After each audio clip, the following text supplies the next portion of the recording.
as a result of people trying to understand what is our world, how is it made, and why does it change the way that it does, this idea of the elements comes up. Welcome to Soror Mystica, a podcast exploring life's mysteries and magic through its symbols. I'm Mariana Lewis, an archetypal tarotist. And I'm astrologer Christina Farella. And just as the Soror Mystica guided the alchemist through his holy work, we hope to be your mystic sisters in these conversations, guiding you deeper into the symbolic life.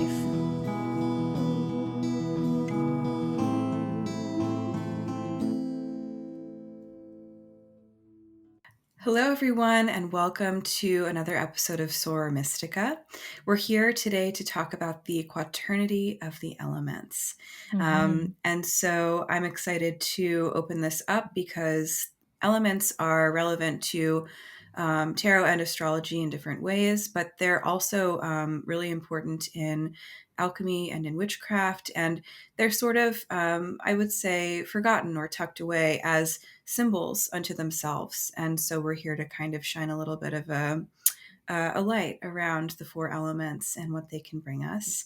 Yeah. But before we start, yes, hello, Mariana. I want to know what you're reading. Hi. I am reading, I am currently reading, fiction-wise, The Secret History by Donna Tartt, which apparently is a thing. And I've never heard about it. I read The Goldfinch. I think it's called The Goldfinch, right? I read that a few years ago and I loved it. But I don't know if they have this in Oregon. Do they have those little like book swap cabinets on the street? Yeah, like a little free library. Yeah. Okay, so there's one nearby me. So I went there like 2 years ago and just grabbed a book because it looked cool. And I started reading it and then found out it's like a whole thing. So I'm reading that. It's very interesting. And I am also reading a book that you got me, which is A Cultural History of the Soul, which is so great so far. So I'm just adoring it. I love that. I got that book for you in San Francisco in November, and I literally believe that I saw the ghost of Allen Ginsberg in City Lights bookstore after I picked it up. And so that felt like a very good omen. I was looking for something for you and I was like, this is it. And then I was confirmed by the ghost of my friend Allen Ginsberg. So that was special. So what are you reading? I'm reading a book right now, and I think that every time we do this, it's also just going to reveal how much of a magpie I am, / perhaps you are too, because 2 weeks ago we were reading something completely different. But this week, I just got this amazing book called Influences, and the subtitle is Art, Optics, and Astrology in the Italian Renaissance. And it is actually someone's doctoral thesis, and so it's like super thorough, but it is exactly what it sounds like about astrology and how it influenced the creation of different like Renaissance artworks, both like painting and sculpture as well as architecture. And it's really, really, I don't know, it's so cool to think that obviously we know that astrology was big in the Renaissance era, but to explicitly see birth charts that artists were kind of considering for like the construction of a fresco or something like that, it's fascinating. That's so cool. It's a good one. Yeah, the author is Mary Quinlan McGrath, and everyone should read it because it's really cool. The end. So we're going to talk about the elements. I'm very kind of a little overwhelmed by this topic because it feels like really big, but really important. And sometimes with these things that we spend so long thinking about, when it comes to talking about it in a smart and coherent way, my brain goes, how in the world do I talk about the elements? They're such a huge and important thing. But I know you have so much great history on it. You're a very good occultist. Thank you. And so are you. But I honestly just happened to come across some really wonderfully summarizing quotes about elements this week in my own research. So perfect timing for our purposes. And I agree with you that, and maybe other people feel this way too, it's like the elements are both so they're so big and general seeming, and they're also like daunting in the way that they filter in to everything. And what I love the most about elements, and I think that we'll continue to explore this topic, is that they provide us with like a tangible route into magic or occult studies or divinatory work, because we can literally touch them, even air. Right? We understand that we are living we're touching in air all the time right now.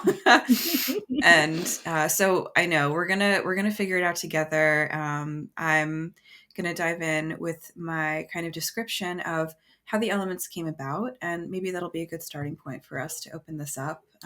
Please. Okay, fab. So in this quote is coming from that Influences book by Mary Quinlan McGrath, just giving a kind of overview of how the elements came to be accepted, basically, in thought. So like a lot of our, older occultisms, there was this interweaving with, I would say like the observations of nature and then what they were trying to do with the sciences. This author writes, in pre-Socratic Greek science, Empedocles, philosopher, suggested that all entities were comprised of 4 roots or elements: earth, water, air, and fire. Plato later speculated on these 4 elements, considering them to be essentially mathematical in nature. And that mathematicalness, this is my interjection, he explores in his dialogue called the Timaeus, which is this really wacky account of the creation of the universe. There are a lot of singing mermaids and triangles emitting rays of light. And it is a head scratcher, but definitely for astrologers listening out there, it is crazy. It's a crazy cosmogony. It's great. Crazy equals good. Okay. The generally accepted understanding of the nature of the elements was that conceived by Plato's student Aristotle. Aristotle theorized that the transformation of entities occurred smoothly because the 4 elements were composed of pairings of 4 elemental qualities interacting with matter or prime matter in later authors. These elemental qualities were heat, cold, moisture, and dryness. Earth had the pair of qualities of cold and dry, water had cold and moisture, air had moisture and heat, and fire had heat and dryness. As the qualities changed partners, the elements transformed. To set this in an observable context, if that quality of heat was added to water, the originally cold and moist water became warm and moist air until it boiled. And so this very, very basic breakdown of what the elements offer us are these series of interchanging and interlocking, components or roots of experience that get together and create different forms of matter. And so as a result of people trying to understand what is our world, how is it made, and why does it change the way that it does, this idea of the elements comes up. Right. And so I think that I'm just looking at my, other quotes that I've gathered here. I feel like that's surmised it very well. Just thinking about the origin of these ideas. So yeah, how does that sit in your brain, Mariana? I mean, all of that is great and very fascinating. And I feel like we don't really think about the elements the way that they would have in the past anymore, even though they have just as much vitality. Now they're just as real as they were back then. I feel like in the past, there was such a reverence and an interest for what was the stuff that made up the world. And I really like this idea of thinking of it as roots, because I believe, and I am not the most knowledgeable alchemist, but I believe this is what the essential tenet was of alchemy, is that all things are made up of these 4 elements in different, in different percentages and different balances.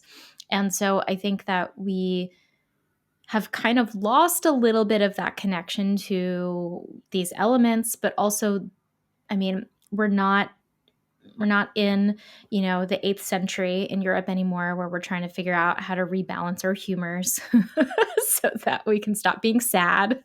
Maybe we should, though. Maybe that's the key. Maybe we should. But maybe we should, honestly. I feel like this is saying something about my terrible medievalism that I have in my brain all the time. But I kind of think sometimes when we're sad, I just want to go and find some like book written by Hildegard and be like, how do I stop feeling so phlegmatic? Yes. And like figure it out for myself and just kind of bring in some fire and fix it, because I think that we're so clinical and medical all the time with things, and the medieval people had a little bit to say sometimes that was interesting. Obviously, we're not going to go, bloodlet or anything, but again, why not at this point? We're both wearing black today, so we're in our it's Saturn's day. Yes, yeah, it's time. We're in our darker sensibilities. It's fine. Yeah, but I do think that there's something that, something enchanting about the elements that we've lost, and particularly their symbolic nature, right? Like what do these 4 elements symbolize about us? Why are they associated with the things that they're associated with? In both tarot and astrology, they have such potent associations. Mm-hmm. And so what do we draw from that, and how do we reclaim that? That's kind of the question that pops into my mind. Mm-hmm. Yeah, I love that idea. And, I do think that over the course of history, people have been trying to figure out, I guess the idea of how to be balanced feels like a very, contemporary idea. But I think that understanding what makes the world and what makes life possible, what makes you vital, is something that is always important in magic and in divination and just in human life. And so, different philosophers too proposed that like the universe could be reduced to one particular element in its entirety. And so, of course, there's no agreement on this. The philosopher Thales believed that the principle that underlied everything was the element of water. Heraclitus thought that it was fire. Another philosopher named Anaximenes believed it was air.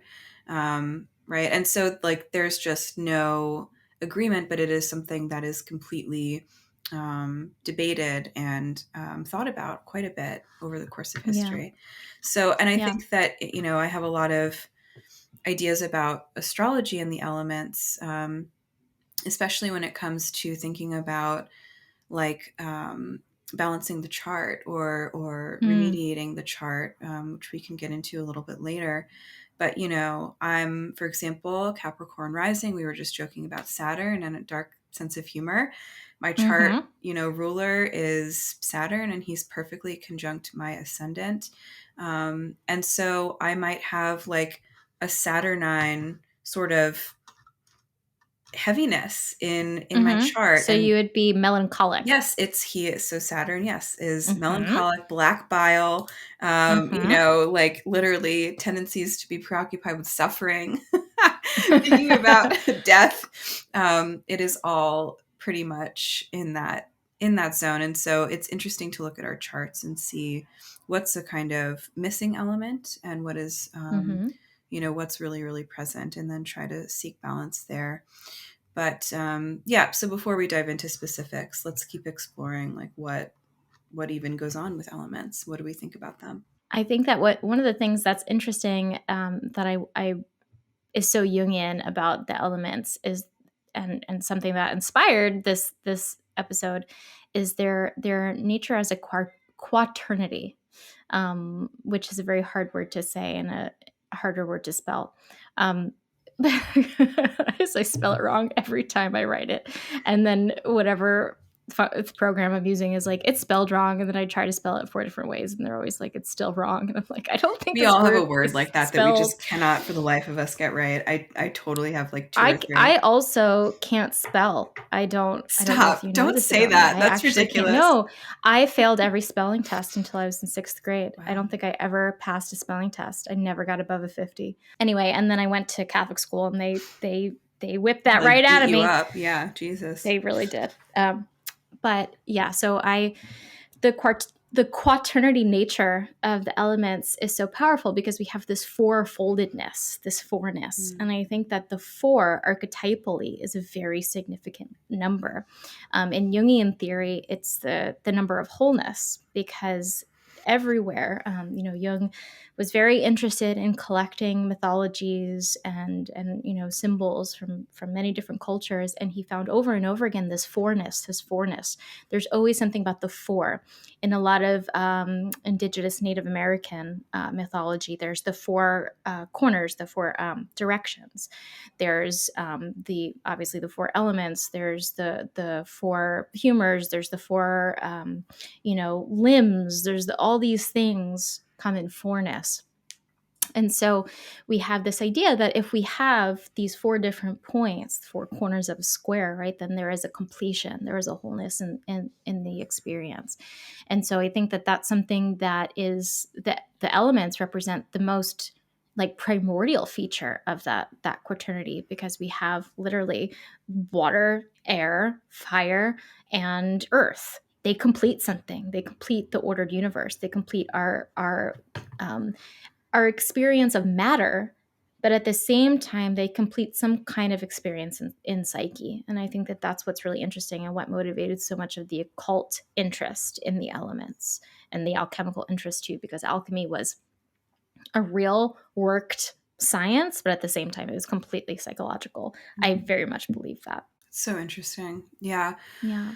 Yeah. Like, thinking about that foundational sense of the four, which I know is also a response to / a rejection of the three, is an interesting place to think about the world being built, like that. And even in the signs of the zodiac, we've got these three different crosses that we talk about, mm-hmm. and each mm-hmm. of them has a different group of 4 signs on each kind of spoke of the cross. And for each of them, right, so the 3 modalities are cardinal, fixed, and mutable. And then, each of the cardinal signs has an air sign, a water sign, an earth sign, and a fire sign. And so it is absolutely foundational, for so much of what we know, mm-hmm. even in like just these random schemas, even in these like, kind of overlays of the cosmos and the zodiac, that ordering is really important. Yeah. The 4 and the 3, that bringing in the Trinity against the Quaternity is so interesting, because there's just so much thought around this tension. And in alchemy, this is really the kind of 2 different things that we consider. We consider the 4 elements, and we consider the prima materia, which is the 3 actual materials in the alembic, which I believe are mercury, salt, and sulfur. Mm-hmm. And so these things were in conversation with each other. They were both essential to the alchemical work. And I believe that essentially the prima materia, how it was being worked with, was very much inspired by the actions of the elements, what the elements did. Mm-hmm. Yeah, I think that that's interesting. And what seems like not an analogy, but just like connected by the 4-ness is the emperor is the 4 in the tarot, yeah, totally. Right? Do you feel like there's an elemental overlap there? I just associate him with like Aries and fire and stuff like that, but yeah. Yeah, I think archetypally the emperor is the ordered universe. That's kind of what he represents. There's a very profound passage from the empress to the emperor, and it's so interesting because we have in the numerical sequence of the tarot, we have this kind of alternating masculine feminine in the magician and the high priestess, and then in the Hierophant and the lovers too, there is kind of this alternating feeling of logos versus eros, but it's flipped in the emperor and empress, and it's very interesting. And I read, I think it was in Robert Wang's archetypal tarot book, that this is no accident. This is an archetypal shift. This is something that came right out of the collective unconscious, because you do not have the emperor without the empress coming before. Mm-hmm. The empress births the universe, and the emperor has to come in and give it structure. Mm-hmm. And this is kind of that passage, what it symbolizes. And so I think that is, again, the 3 into the 4, this kind of dynamic energy that 3 archetypally presents us with, and the 4 stabilizes it. I think that that's the power of the emperor, especially thinking of this elemental nature of saying, well, he has the 4 corners of experience in his control. That's what he teaches us. Can we control structure our lives, and how we orient our lives, what choices and actions we actually take. So that's my very long-winded spiel on the emperor. I love it. And I'm happy that I asked the question, because I do think that elementally, like there are a lot of things where in cultures that are not American, there is this awareness of nature and the elements as all needing to be present and all needing to be kind of in reception of one another. And I think that for me as a practitioner in these strange arts, bringing the elements and the tangible magic of them back into our awareness is really important. And you can do that through food, you can do that through herbalism, you can do that through kind of your interior design in your house or in your garden or something. And I think that when we think about the Quaternity and thinking about that sort of like patriarchal vibe, because when I do think of the number 4, I think of the emperor, and I'm like, ooh, of course, yeah, it's the emperor. And I think that that's not super fair, because although the 3 to me is like mother, maiden, crone, and that's like so sacred, having that sort of the 4th come in to square the circle feels sometimes like an incursion. And I'm just like, we don't need to square the circle. We don't need to add anything to the 3. I get what you're feeling with that, and I think that it's a response to patriarchy. Like it's an unconscious archetypal response to what patriarchy pressures us into, which is that this is where it takes it and corrupts it. Because where the emperor says, let's structure the universe so you can make a life inside of it, patriarchy says, let's control the universe so that it only functions the way we decide. Right. And so therefore there's no actual freedom. There's no actual creation anymore. And so all of the work that the empress put in to giving us this dynamic power to birth life is lost when we have the corrupted emperor energy who comes in and says, this is the hierarchy I've created. Don't dare to try to do anything outside of this, because then we don't know how to give things value anymore. That's the essential point of it, right? Like we have a value system. And if you step outside of this, then we don't know how to assign the correct value to you. And so now you're excommunicated. I love it. And since we're talking about tarot, maybe we can get a little bit specific about how the elements show up in our separate modalities of tarot and astrology, because I think that it's important to define, why this is relevant for both our practices. So, do you want to start? I can start too. Yeah. So in tarot, the elements are super important. And I also want to preface talking about the elements in tarot by saying not everyone agrees. It's a little bit it's a thing in tarot. Everyone's like, no, it's this way. No, it's that way. And there is no set way of anything in the tarot. That's just a truth of it. But in astrology, the elements are very directly linked with things. Like it's a very, very clear one-to-one. This is this. Yeah, there's no argument. There is no argument. In tarot, argument abounds. So generally, the accepted way of thinking about it, especially in the Rider-Waite system, which most of us use, is that the cups represent water, the wands represent fire, the swords represent air, and the pentacles represent earth. So we have this fourfold system in the tarot because we have these 4 suits. And so essentially, because the cards are highly interpretive, we can actually take those elements and bring in a very interesting layer of depth and reflection into what they mean. So the way I like to do this is actually by bringing in Jung, because I'm obsessed with Jung. If you haven't figured that out by now. So I like to bring in the cognitive functions, which most people probably already know because they've taken the MBTI test online and were told that they're an INFJ. I know you're an INFJ. I am. Don't. Everyone is an INFJ. But we're the most rare type ever. So, it's a lie. It's a lie. I have several theories on this, actually. One, the tests online are bad. Mm-hmm. So that's just theory number one. And they intentionally tell you this is the rarest type and then tell you, and you're it. Haha. Isn't that cute? That's like it's like a little bit scammy. Yeah. And then the second thing is that the only people who care to type themselves are INFJs. That is hilarious and very on brand for being an INFJ. Right? We want to know who we are. Most witches are probably INFJs.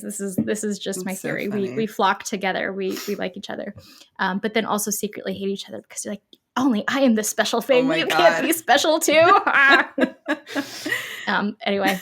So these are the functions, and that test, the MBTI test, is based off of these Jungian functions. And the functions are feeling, thinking, intuition, and sensation. So feeling and thinking are pretty obvious. With feeling, we're not necessarily talking about emotions only. We're talking about deep values, deep longings, these kinds of feelings. Thinking is very mental. It's very objective. With intuition and sensation, they're a little bit trickier because intuition, rather than being this kind of, when you think about intuition, we think about psychicness, but it's really kind of more like instinct. It's more like, this has meaning, this has purpose to me, this gets me excited. There's this intuitive connection that's not really invested in logic or some kind of like rational reason. And then with sensation, it's very much like, what do I feel? What does my body feel like? What am I experiencing right now? How do I need to ground myself? These are more like sensation-oriented questions. So applying those 4 functions, it kind of lines up pretty perfectly. We have the cups connecting to the element of water, connecting to feeling.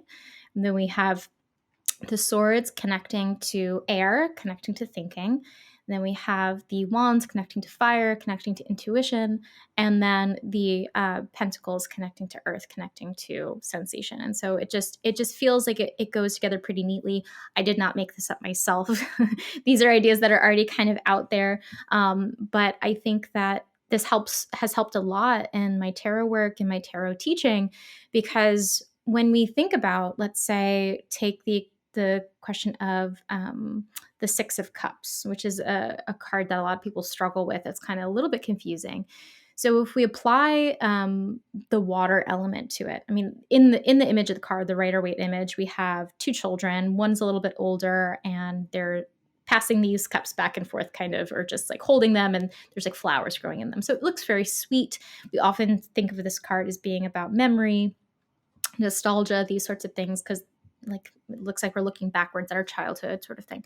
But if we apply the element and the function, if we apply the feeling function and water, we know that we're entering this space that is not only about memory, it's kind of wet. It's moist. It's full of feeling. It's full of connection to the past. And so we often, if we actually think about what is that experience like when we look backwards, we're immediately filled with tears. We're immediately kind of connected to some past version of ourselves that had so much life in it, so much longing in it, so much love in it, which is, what the cups often invite us into, that deep love experience.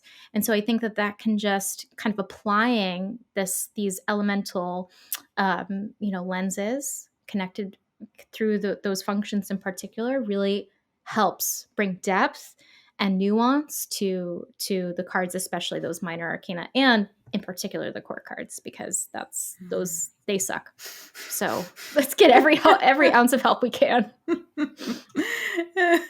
I think that is just so fascinating, and that's one of the things that I love the most about your approach to the cards is that like you are bringing in these other ideas of how the elements function, because I think that when you do pick up a tarot deck, and honestly, because of the prevalence of the Rider-Waite as like the sort of prevailing schema, I'm always surprised when I hear people say stuff like water is something else besides cups, or, that the swords aren't air. Like, it's interesting in tarot, there's dissent around elemental connections. In astrology, there's there's no disagreement on which signs belong to which element. So sometimes I'm jealous of you in your astrological work. But actually, I will say that there is so much dissent in the astrology community. It's crazy that because every single astrologer, even in the past, had their own idea of what truth was in the chart or in the sky. So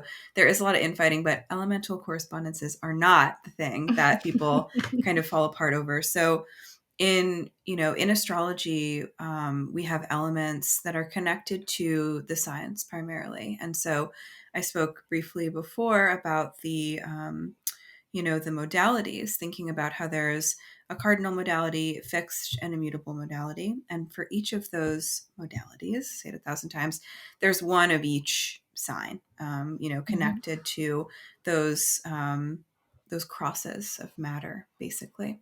And that's really beautiful. But kind of taking that even more specifically, there are 4 groups of 3 different signs in astrology, each of them attuned to a particular element. So the fire signs are Aries, Leo, and Sagittarius.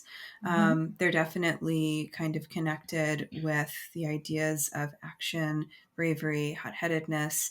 They embody the element by being expansive, by taking risks, by being really spontaneous and loud. Fire signs like to make their presences known like a big bright light, and that is their birthright. That's saying it nicely. Yes, it is. I have no fire in my chart whatsoever except for my south node in Leo, and same. I have so many questions, like why? I guess you also, we're very, you and I are pure earth, water, air stuff. That's which is why we're soulmates. This is true. Just add it to the list. Well, we don't need fire. I feel like I do.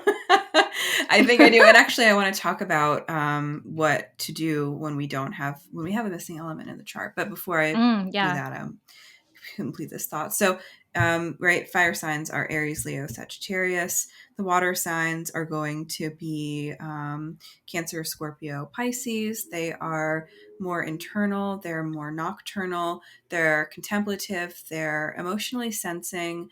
But again, it's kind of like with the cups. We don't want to just say they're just about feelings. They're about intuition. They're about ancestral themes and memory. They're about the past, dreaming, and, in a lot of ways, different forms of nurture. The earth signs are Taurus, Virgo, and Capricorn, and all of those signs are really interested in material reality. Earth is the element in astrology, and I think in my conception of things, that's literally the most tangible. Like we're just surrounded by the earth element all the time. Other elements exist in glasses, like a glass of water or in a candle or, whatever in our atmosphere for air. The earth signs really care about the here and now.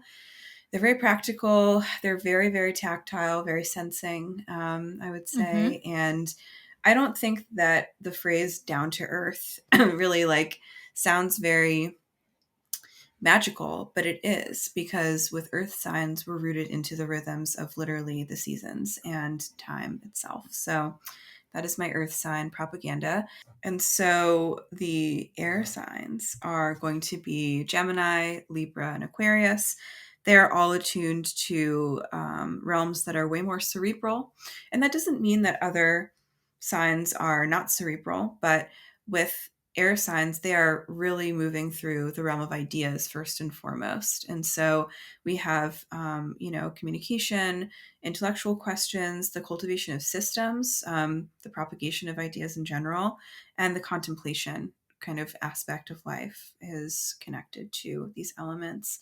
And so I think that with the elements, and specifically with astrology, we have this sort of long history of looking to the chart for imbalances or for preponderances of different energies. And this was actually something that was taken up by, medical astrologers for many years, for thousands of years.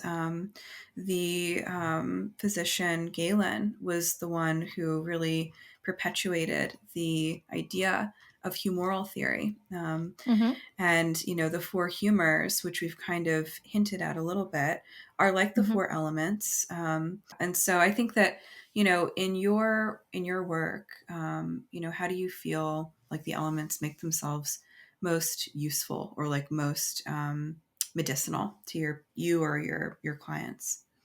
Yeah, that's such an interesting question.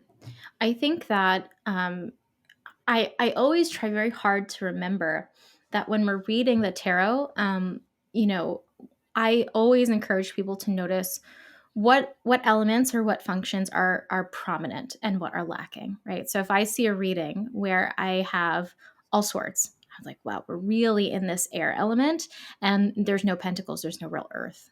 So that's going to tell me everything is very much in this unreal intellectual space, but there's no real groundedness. There's no real like physical experience happening, and so there's a tension between that. Generally, when I'm reading the cards, only half of the time do I read them through the traditional like keywords and meanings associated with them. The other half of the time I read them as a function or an element, and just kind of apply the number to it as well, the archetypal element of the number, and just kind of let all of this like mix together and form an interpretation of the card that my client most needs. Yeah, I love that idea. And I think that, bringing in the elements gives us extra language for describing what the suit is going to do. Yeah. Right. Yep. Like, yeah. When I first started my like astrology biz, I had an Etsy thing set up because I feel like that's how we all start. Why do we start? Because you can hide there. Don't do it. Yeah. It's just more trouble than it's worth because you can't. Yeah, it's not it. It's just a straight competition to the bottom. It's not it. Jeez. All right, tell us how you really feel. Anyway, so one of like the original offerings that I had, because I was studying herbalism at the time, just independently through some online course, and like I would, do these big write-ups of people's charts for them, which was a really good exercise for me as like a budding astrologer, just to get all of my ideas out there. And then I would include this little kind of like 3 pages of recommended herbs and stones and flowers and stuff based on the elemental splay of a person's chart to kind of bring in. So sweet. Anyway, my point is that, with astrology, with the elements, we have like other things to reach for, I think, when we're talking about bringing a sense of balance to the chart and to the person. So, yeah. I have a question for you. Do you have a magical practice that is specifically oriented towards the element? Or have you maybe in the past? In the past, and honestly not in the too distant past. So I have 2 answers. Like, yes, I would say. The first thing I will share is that at certain points, right, I have like one designated altar space in my house. And because life is what it is, I have a very small space and it's in the living room. It's like around everybody's energy. The cats probably jump on it when I'm sleeping, and that is their right as my familiars. But, I often feel like the energy around it gets really clogged and really weird and heavy. And so when I do an altar reset, I will clear everything off of it, clean it, wipe it down really well. And then I'll just put out one item for each element. So I have a knife. Yeah. My like little athame. Is that how you say that word? I'll do a glass of water. I have a plant that I'm growing on it, and then a candle. And that always feels like and you could do anything. You could do feathers for air. You could do, I don't know, like kindling for fire. You can really go crazy with these examples, but I love that. Yeah. The rebalancing, always, that's good. And then, when I do planetary magic, I'm always tuning into the element of the sign and the planet that I'm trying to kind of work with, because, and this is again a whole topic that's really rich unto itself, but in the idea of sympathetic magic, elemental correspondences exist in all things. And it's a way of creating a connection between us and the cosmos when we ritualistically gather and group and arrange and then present these elemental things like liquids, crystals, flowers, groups of numbers, different sigils, colors. It's huge for elemental magic, I would say.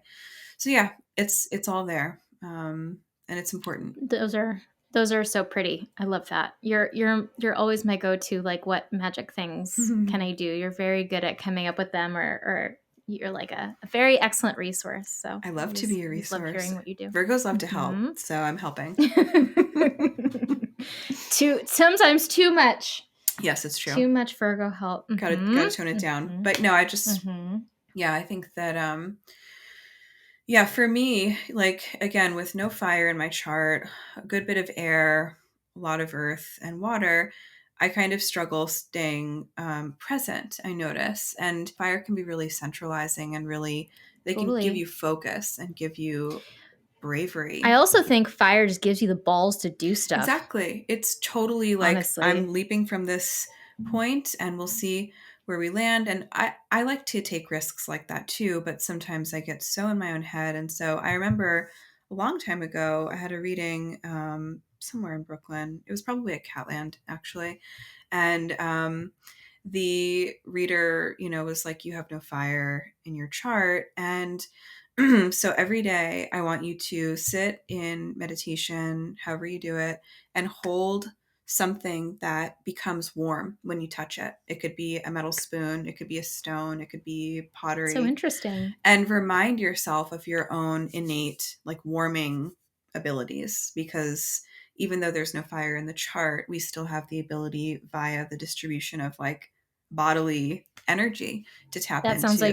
That sounds like humor magic. Yeah, right. Yes, totally. It's like, yes, and so temperature is, like, so important to the elements as well, for the different states of matter that exist, right, in the world. But I like to share that story because I think it's really interesting that very simple approaches like that, you don't have to, like, set stuff on fire. Honestly, when I burn stuff, like if I'm burning sigils, I freak out. I'm like, oh my God, I'm so concerned that it's going to blow away and I'm going to, burn the neighborhood down. Are you afraid of fire? Yes, I am. But I love it. Like, if I had a fireplace, I would be so happy. And when I was a kid, I was definitely like a little pyro. I was like, haha, matches are fun. Oh, I think we all were. Did I ever tell you when I lit all the candles in my house? Yes. It's really scary. My mom was like she was like one of those ladies who just had a candle in every corner of the house, and they were never lit. They were just like all the scented candles that she got from Odd Job, the dollar store, or whatever. And they were just everywhere. And so I guess I was home alone for some godforsaken reason when I was 8, and found a lighter and went around and lit every single candle in the house. And I think, oh my God, it must have been like 150 candles. Like it took me a really long time. I had to climb. I had to, like, stack furniture. And then I got very scared immediately afterwards. And then, I realized my mom was coming home. And so I ran around and just blew out all the candles. And then I went to bed, and she came into my room later, and she was like, did you light candles? And I was like, no. Why would you ask me that? And she was like, because I found one candle lit on top of this, like, enormous piece of furniture that was like 7 feet tall. And I don't think God came in and lit the candle. And I was like, it wasn't me. Oh, well, I don't know. I have while you were talking, I was thinking about the best examples of the elements in each of our practices. And I have, like, a weird answer for astrology to that question, but I'm going to ask you a question that's tricky. Like, kind of a silly question, which tarot card, it could be a pip card or a major, do you think fits with each of the 4 elements best, or is, like, the best expression of those 4? That's interesting. That is an interesting question. Maybe for fire, I probably would go with something like that 7 of Wands. I feel like that's a very fire card because it's so aggressive, but it feels like it's aggressive for a reason. And it feels like its reason is righteous, which feels like a very fire kind of attitude. I feel like I'm just thinking that, like, all the 7s are actually pretty good examples of the 4. So interesting. Yeah. Yeah, I feel like the sevens are a paradox. Everyone like gets stuck on them because they're like completely both things at the same time. Do you, like with the Seven of Pentacles classic, wait, am I supposed to like stop wasting my time and just do the thing, or am I supposed to be more patient because it's not ready yet? And it's like, well, yeah, that's kind of the point of the card, is which is it? Like, this is time for you to figure that out. But yeah, I feel like with the Seven of Pentacles, like very earthy, very kind of grounded, but at the same time, you know, in communion with what's being grown. But at the same time, kind of like, that's one of the things that earth signs can do, is they can be very stubborn and a little bit slow, right? That's kind of that famous way of thinking about it. And with the swords too, we have, you know, this kind of airy weirdness that the air signs can be so kind of like manipulative, or we kind of attach that shadow aspect to it, but at the same time they can be very, very clever, very sharp, very, very discerning, which I think that is part of what is happening in the Seven of Swords, getting away with something. And then the Seven of Cups is just the inundation of just like feeling, just like, oh my God, so much feeling, so many possibilities, so much unconscious energy, and we're lost in it. So, I mean, I think that there's something in that to be explored. I've never thought of it. So I think that's so interesting. Yeah, I'm totally fascinated by that idea. And the fact that that suit, which is, that number unto itself is like so fertile. And what is the 7? Yeah. It's the 4 plus the 3. Oh, wow. Math. I would be so much better at math if it was actually magic. It is magic. It is magic. I know. It should be like that in school. That's really cool. The Quaternity plus the Trinity. Idea.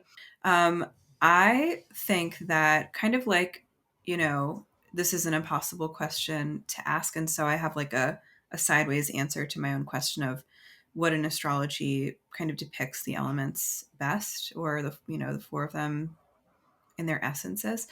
And I think that you can't really answer it. But what I do believe is that the 3 different crosses of cardinal, fixed, and mutable show us the elements in different forms. And so like the cardinal fire, cardinal earth, air, and water are signs that show us how to initiate with that element as the tool. So, you know, Aries is the cardinal fire sign. We're initiating consciousness, inspiration, experience. You know, we're taking leaps of faith. We're being very bold, initiating stuff for earth, for like air signs is going to look a lot different. It's going to be initiating from, you know, a place of like, again, sharing ideas. We're thinking about Libra. We're thinking about balance, reciprocity, and justice. You know, initiating from the cardinal sign of Cancer with water. We're initiating into memory. We're initiating into the interior. Yeah. And so, you know, you can extend that logic to like, you know, the fixed and mutable signs. The fixed signs are going to show us how we use the elements and their quaternity to establish a structure or establish the status quo. Of course, Scorpio undoes the status quo. The water signs in each of these, you know, groupings always kind of does like the internal function, in my opinion. Right. So with fixed signs, we're creating a big stage on which to continue to reap the benefits of what the cardinal signs initiated.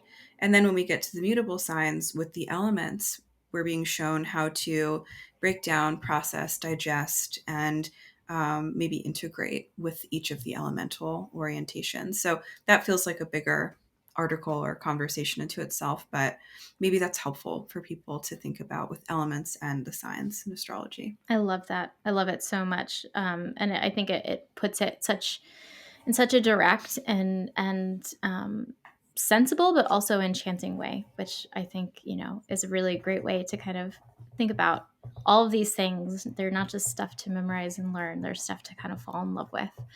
And feel. So yeah. And feel and be present. So I think maybe this is a great time to kind of turn towards our pulling the symbol. Let's do it. If you're enjoying this podcast, we encourage you to learn more about how you can support us on Patreon. There's many benefits available, including extended episodes, guided tarot meditations, and astrology transit journals. But all listeners are welcome to share a symbolic experience for us to explore on the show. Therefore, we invite listeners to pull those symbols from their lives, whether they come from a dream or synchronicity. Thank you to today's sharer, and please tell us your symbolic experience on our website, sorormysticapodcast.com. Are you a small business looking to reach a targeted audience of people who are interested in things like spirituality, esoterica, obscure academia, holistic living, magic, the occult, or other related topics? If this sounds like you, Soror Mystica would love to invite you to become an advertiser on our show. As Soror Mystica has a highly tailored audience of mindful, curious, depth-seeking listeners, we would be delighted to be able to give your business a place to reach new eyes, new ears, and new hearts. If you're interested in becoming an advertiser, you can find our application form at our website, which is sorormysticapodcast.com/advertise with us. Thank you so much for being a part of our listener community, and we really look forward to hearing more about your unique business quite soon. Tangerine Sage Healing is a serene capsule for Reiki healing and gentle intuitive guidance for those who are seeking relief and newfound inspiration. Founder and Reiki master Stephanie Curtis offers an array of different in-person and distance Reiki healings for realignment and revitalization. Feel free to discover more about Tangerine Sage Healing or book a session by going to tangerinesagehealing.com or visiting Tangerine Sage Healing on Instagram. And I can personally vouch for Stephanie. She has given me Reiki many times and is so good at what she does. So go check out tangerinesagehealing.com. Kaluna Alchemy creates natural self-care ritual products and guidebooks that help you cultivate a connection between mind, body, and spirit.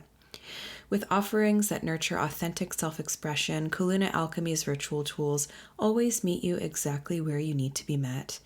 Their website is beautiful and offers an opportunity to sign on for a monthly box of ritual tools delivered to you. You can find more about Kaluna Alchemy at their website, kalunaalchemy.com, or on Instagram, where their handle is kaluna.alchemy. So today's symbol comes to us from one of our beautiful listeners who wrote in and said, I never plan to have children and don't feel an urge to, but I've recently had dreams in which I'm caring for my infant child, going about my business as usual, but needing to account for the well-being of this tiny human. Is this the inner child, or is it the birth of a new something? And so I think that this is such an interesting, we talk about this a lot as friends because for a period of time I was having dreams about birthing things. Mm-hmm. And but you do too, but mine were like persistent. I haven't had one in a long time, which has bothered me.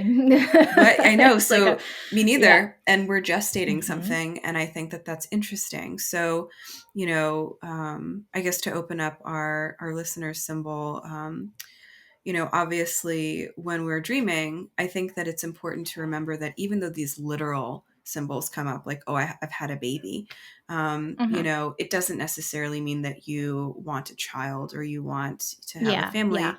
It's always a symbol of something. Being born in general, right? It's like this bringing into material reality some kind of dream. And so I love the idea of the inner child being born and then tended to in your sleep, in your dream world. It's like really healing and pretty. Yeah. But tell us your giving birth in a dream ideas. Well, I think that most of my thoughts about birth dreams come from Marion Woodman, who is my favorite Jungian. Most of her work is centered around feminine consciousness. And she has a beautiful, beautiful book called The Pregnant Virgin. And I think this is where she writes about this idea. Highly recommend it. Be prepared to get real messed up if you do. It literally gave me a mental breakdown, actually. I'm sorry. It ruined my brain about... I know. Yes, I recommended it. Yes. And then you were like, I'm falling apart. I was like, maybe this was I was too tender. The vibe at the moment. I was too tender. I was not ready. It was during my Saturn return too, so I was just was right in the center. Yeah. Well, because I read it and I was like, well, shit. Now things are different. So that was, it's a great book, but you have to be prepared to be torn to shreds. Which she's good at that. But basically one of the things she does point to is a lot of the symbol of gestation. And the idea of the pregnant virgin is very beautiful because the virgin archetypally, as we mentioned, I think in our last episode, we talked about this a little bit, is not about whether or not you've had sex. It's about whether you are in relationship with something, a partner of some kind, or something that's dependent on you, or whether you are autonomous in your own being. So that's really the differentiation between that maternal versus virginal archetype. And so with the pregnant virgin, we see the woman, the symbol of the woman in her full autonomy, being pregnant, being full with some kind of a new life, gestating it. And so this is the idea in the pregnant virgin that she talks about a lot is how we gestate ourselves. What is psychological gestation? Generally, when we dream, I mean, the Jungians kind of, I guess, mostly agree that when we dream of having a child, it's usually because some new psychic energy has been born within us. To think of it as the inner child is great. I think that the idea of the inner child is one of these things that we're kind of like, well, what does that even mean? In your dreams of like you, because the babies in your dreams were like your mother, or like your mother with you. They were me. Or they were me. I was giving birth to myself as a child. But then there was also some dream where your mother was with a baby. That's true. You remember that correctly. Yeah. Mm-hmm. Yeah. And so that, yes, it was totally a bizarre. Yeah. So with those, I would certainly point more to this like divine child archetype within you, because it is literally you. You are birthing yourself. So there's this kind of rebirth of that inner child with a new being, something that maybe is foreign to you in some way, and you're a little bit like, are you mine? Am I supposed to take care of you? What's the situation? Then yeah, I would probably say this is pointing to some kind of new life. It's a new vital experience within yourself, a psychological rebirth. And I think that this is exactly what the Empress card is about. It's the gestation and the effort, the dynamic effort of bearing a new psychic states of experience, which often happens subtly. We don't have the moment of waking up one day and being like, oh, I'm different. Something new has happened in me. It's usually slow. But the dream shows you that even though your conscious experience is not watching it happen step by step, it's all the unconscious experience is very aware of the new development, the new self that has emerged. So absolutely, I would say that it's some new experience, the birth of a new orientation to life. And that must be protected. And that's an important part of the dream, is that you're in charge of the well-being. That's not, a lot of times we have dreams, we have a baby and we're like, who's taking this baby? Not me. But you accept in the dream, you accept the burden of the child, and that you're responsible for it, which is a pretty clear message from the unconscious, from psyche, that says you're responsible for this new development within yourself, and you can't just leave it there and not tend to it, not tend to the new life within you. It has to be as fragile and precious as an infant. Mm-hmm. Yeah. It's so interesting to unpack the idea of like the infant or the newborn, because it's such a loaded and rich symbol, I would say, especially in a world where women's access to healthcare and bodily autonomy is highly challenged and unsafe. And so I think that a lot of people in our generation and beyond have like really complicated feelings about the birth of a child, right? Our listener said that they don't plan on having kids, or they've not felt that call. And so I think that remembering that the birth the birthing process is in so many pieces of our life, without bringing physical children into the world too, that whatever this person is doing to try to bring something new in, that's it's like we say it like this, my book project is my baby, my kitchen build out is my baby, my whatever, make it as superficial or deep as you want. And so the idea of nurture and protection, as you say, is like super, super important. So is it to protect yourself? Is it to protect your vision? Probably a little bit of both. I think I think that one of the things that we tend to do in our patriarchal world is to be like, the new thing has to be a thing. Like it has to be like, I am, like I pull the Empress for people and they're like, okay, well, I don't know. Like, am I supposed to start a podcast? Right. Am I supposed to do something? Am I supposed to bear something into the world? And I think so often, this is kind of what Marion Woodman was pointing to. It's simply our new experience of ourselves. It's such a subtle shift. And I remember when I was like 13, the first time I ever had a dream about having a child. I remember it very vividly because it had such an impact on me. And when I was a little girl, I wanted girls, right? Like I wanted like 2 little girls, and that was like my dream. And this is what I'm going to have. And I knew their names, the whole thing, right?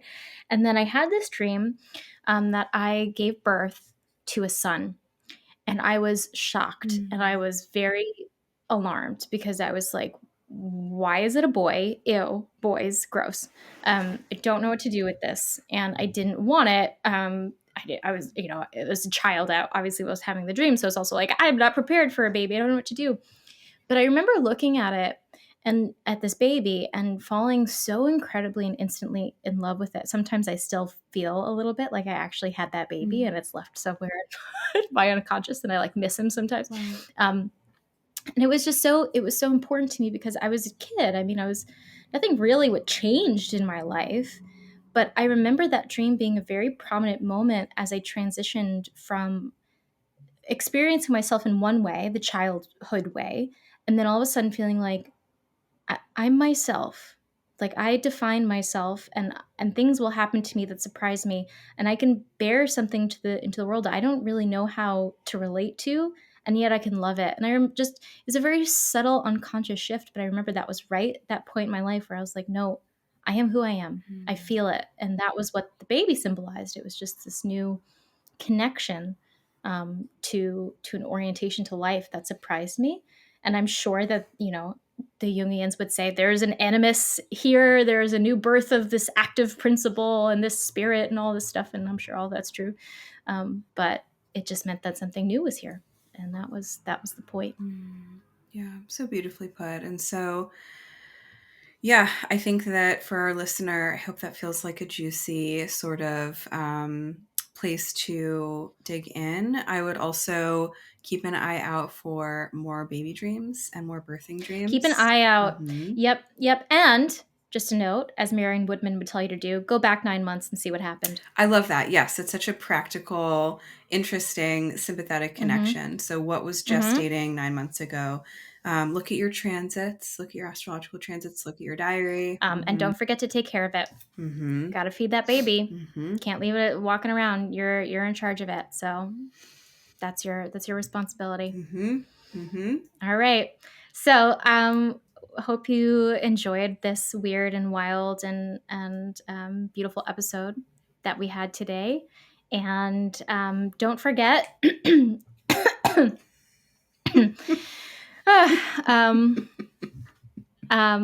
don't forget, if you haven't, to check out my class and Christina's class, the Archetypal Tarot School and the Divine Art of Astrology. There's still a few days to get tickets. Not many, very few, but there's still some days. So check those things out and check out the Patreon and everything. And we look forward to chatting soon. Thank you so much, everybody. Take care.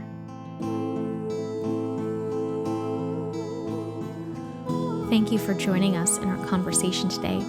Please consider supporting the podcast by leaving a review and following Soror Mystica wherever you listen. You can also become a more active supporter and a member of the Soror Mystica community by joining our Patreon. If you have a symbolic experience that you'd like to share with us for the podcast, you can tell us all about it at sorormysticapodcast.com. The music for this podcast is written and performed by me, Mariana Lewis, with special thanks to Stefan Lewis. You can connect with both Christina and myself on Instagram and get to know our work by clicking on the links in the show notes. As the alchemical motto goes, as above, so below, as within, so without. May this ancient wisdom continue to guide you deeper. Until next time, take good care.